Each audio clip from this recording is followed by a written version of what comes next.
Wala nang paligoy-ligoy pa. Dilsisa, mahal kita. Buntis ako, ikaw ang ina. Oo, mahal kita. Sinabi ko na yon 2 years ago. Ipinagsigawan ko sa Pampanga, pero anong ginawa mo? Ano? Andun ka lang sa VIP room. Kasama si Yumi. VIP room? Kasama? Kombinasyon natin yon. You, me, abort! Wala akong maisip na dahilan para di mo ako magustuhan at ng iyong pamilya. Halos nasa akin na ang lahat na pagkakamalan na ako si Daniel Padilla. Ano ba problema? Dahil ba wala akong pera, gwapo lang talaga?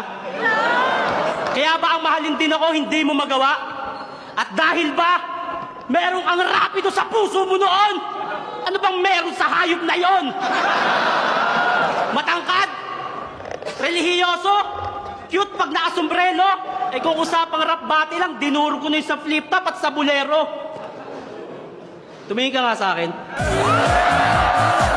Malinaw naman ang mata mo, pero di mo nakikita ang kahalagahan ko. Malakas naman ang iyong pandinig, pero di mo naririnig na sinisigaw ng puso ko yung pangalan mo. Naturukan ka ba ng anesthesia? Kasi masyado ang manhid. Hindi mo matutunang mahalin ako. Teacher ka pa man din. Inaral ko lahat ng subject, halos utak ko'y wasak, naging abo. Ginawa ko ang lahat para pumasa, pero pagdating sa'yo, bagsak pa rin ako. Pero hindi ako sumuko. Marahil tadhana sa atin ay di pa umaayon. Sa gitna ng ulan ay hindi pa ikaw ang makakasama ko sa payong. Pero di niyo ako masisisi kung bakit nagustuhan ko siya, kasi ang bait-bait niya. Mahal na mahal kita, Dilsisa, kahit ang sakit-sakit na. Oo, masakit. Pag nakikita kitang masaya, pero hindi ako ang dahilan. Yung mga ngarap ko makapunta ng ibang bansa, pero hindi ako ang gusto mo makasama kahit kailan, masakit. Na ako ang kasama mo ngayon, pero nasa iba ang yung diwa. Dahil ko ba ang tinukong sinaksak, binaril at katawan ay puro hiwa. Nagmalang naman ako, nasaktan, tumaba. Pinaasang may pag-asa rin.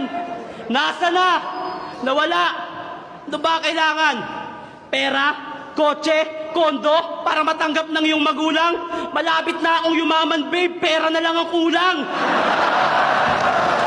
Sa ngayon, magandang lahi lang talaga may bibigay ko sa'yo. Panghabang buhay na yan, di yan mawawala. Kung di mo yung matatanggap, sorry, sa bagay na